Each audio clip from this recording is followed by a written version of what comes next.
مخيمي مدير فريق او مدير كرة القدم في الفريق الوحداوي. مساء الخير يا كابتن. نور حبيبي، تحياتي لك اخي تركي وللنجمين الكبيرين الكابتن محمد الدعية والكابتن حسين عبد الغني والاخوه المشاهدين. وكابتن احب اهنيك اول شيء ضربك معلم على استقطابك النجمين الكبيرين. الشباب هذول طبعا احنا سعيدين بوجودهم معنا يعني. واحنا اسعد. كابتن ابغى اسالك، قبل تقريبا 8 اشهر او 9 اشهر كنت معنا في برنامج كوره، وسالناك، انت كنت عضو في لجنه التطوير اللي بعد خروج المنتخب السعودي من كاس العالم، صحيح؟ وسالتك سؤال، قلت لك انه من اخذ القرار في الابقاء على بيسيرو؟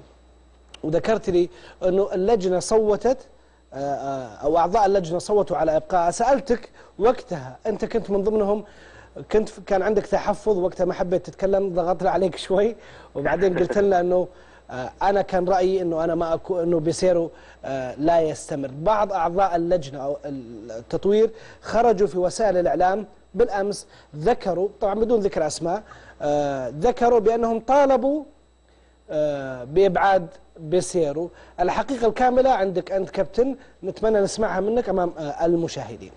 اولا بسم الله الرحمن الرحيم. حقيقه يمكن اخر ما ذكرت هو اللي احزنني وقهرني حقيقه، ان رايت البعض للاسف يعني غيروا كلامهم بصوره يعني غريبه مستفزه.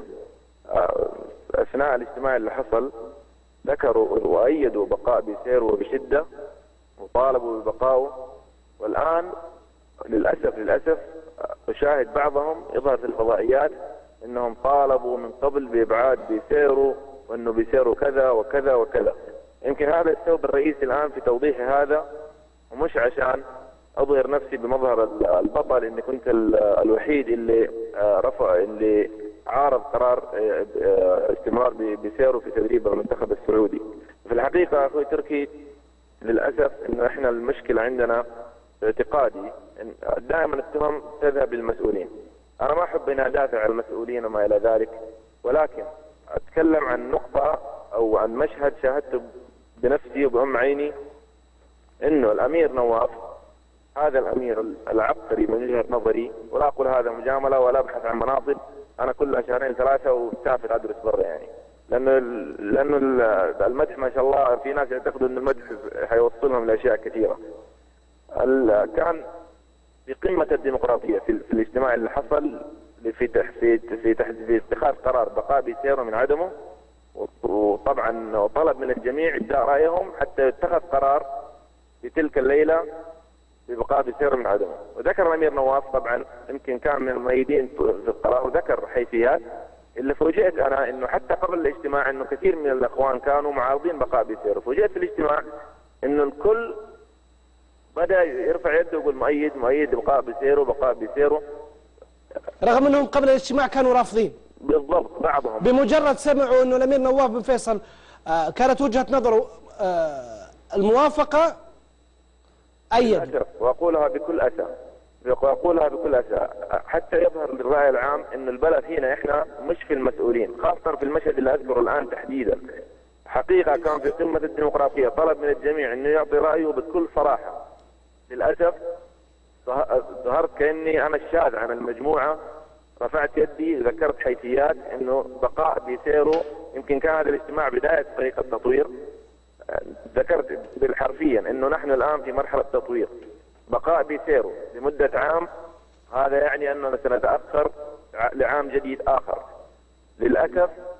للاسف اقولها بكل اسى انه يعتقد البعض انه تأييده لقرارات معينه، او انه اذا ذكر مثلا المسؤول تأييده لقرار انه يمشي على نفس القرار، او انه يؤيد القرار، يعتقد انه بهذا هو انسان ناجح، او انه سيصل الى مناصب معينه. نحن نضلل الشارع الرياضي ونؤخر، انا اتكلم عن المجال الرياضي تحديدا، نؤخر كرة القدم في بلادنا بهذه الصورة. لم نذهب للاسف، لم يتم اختيارنا في فريق التطوير حتى نلبس البشوت نسوي فيها كبار ويكتب في السي في كنت في فريق التطوير في عام كذا. للاسف البعض يبحث عن هذا. اخترنا لنكون امينين على الكرسي اللي نجلس فيه وعلى الكلمه التي نذكرها، لان نحن نتحدث عن مستقبل بلد، مستقبل كره القدم في بلد عظيم كالمملكة العربية السعودية. طيب كابتن نعم. يعني هذول الأعضاء اللي كانوا موجودين، اللي ما كانوا صادقين من وجهة نظرك، حسب وجهة نظرك في الاجتماع، كانوا قبل الاجتماع يقولون بأنه بيصيروا بقاء أمر غير مقبول، في الاجتماع قالوا بقاء موافقين عليه، خرجوا أمس وسائل الإعلام قالوا إحنا والله طالبنا أنه بيصيروا يخرج من المنتخب السعودي. هذول الناس اللي خلينا نقول إذا بنوصفهم بناء على كلامك أنهم ما قدروا خلينا نقول مصلحة الكرة السعودية، ويمكن بحثوا عن أشياء ثانية ما نعرف، احنا ما نقدر ندخل في النوايا، لكن هذا السيناريو الذي أمامنا. برافو عليك، بحثوا عن مصالح شخصية يعتقدوا أنهم بهذا سيصلوا إلى مناصب. طيب السؤال تقدر تقول من هم يا كابتن؟ والله أنا أقول لك حاجة، بلاش أقول من هم، يمكن الناس تابعوا القنوات الفضائية ومين اللي قال ومين اللي ذكر، ولكن أنا النقطة المهمة أخوي تركي إنه هذول الناس أول شيء يجب أن يحاسبوا، هذا واحد.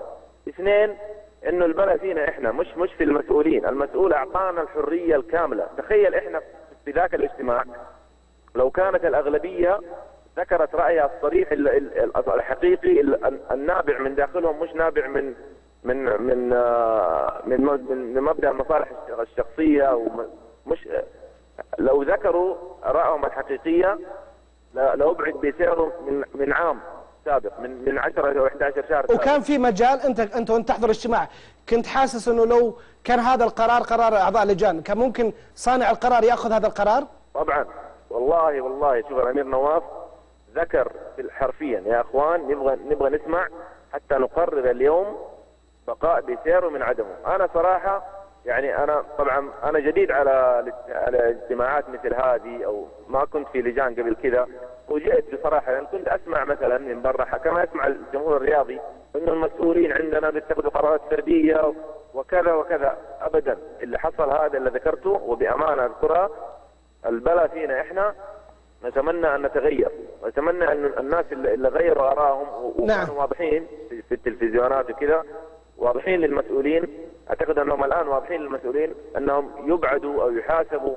ونتمنى من الجميع انه دائما الامانه، لانه حرام انت بمجرد راي او كلمه ممكن تؤخر مستقبل البلد في اي مجال من المجالات، وهنا تحديدا مجال كرة القدم.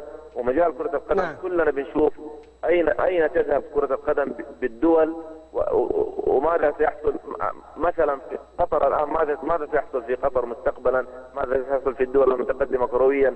عرفنا اشخاص من خلال كرة القدم، عرفنا دول من خلال كرة القدم. صحيح. لهذا اتمنى انه الان بنتكلم عن مستوى، عن فريق، عن لاعبين. باعتقادي ان النقطة الجوهرية والمشكلة الحقيقية عندنا في امانة الكلمة، في امانتنا. يجب ان نبحث عن مصلحة عامة، مصلحة المملكة العربية السعودية، وليس مصالحنا الشخصية في البحث عن مناصب وما الى ذلك. يمكن البعض راى انه ينساق الى اشياء مثل هذه وحصل على مناصب، ممكن ان نتجاوزها في السابق، ولكن في المستقبل يجب ان نغير هذه الافكار اللي عندنا، واننا نتجه الاتجاه الصحيح ونختار الاشخاص المناسبين في المكان المناسب. انا اليوم لا اريد فلان حاضر، نعم صح، ابشر، تم، لا، اريد ابحث عن الشخص اللي يقول لي لا هذا غلط وهذا كذا وهذا كذا. لا انسى حتى لا اكون يعني قاسي على البعض، لا انسى الدكتور علي الزهراني، الدكتور النفسي متخصص. يمكن انا ذكرت الحيثيات اللي ذكرتها في ابعاد بيسيرو، جانب النفسي. نعم. كان اكد وشرح اشياء نفسيه طبعا علميه، هو افضل مني فيها. ولا انسى الكابتن عادل القطي، طبعا ما ذكر رايه صريح، ولكن ذكر انه مدرب درب في الهلال وكان مدرب ضعيف شخصيه. هذا للامانه يعني وتوضيح الحقيقه كامله. الاستاذ حاتم خيامي، شكرا جزيلا لك، عضو لجنه التطوير في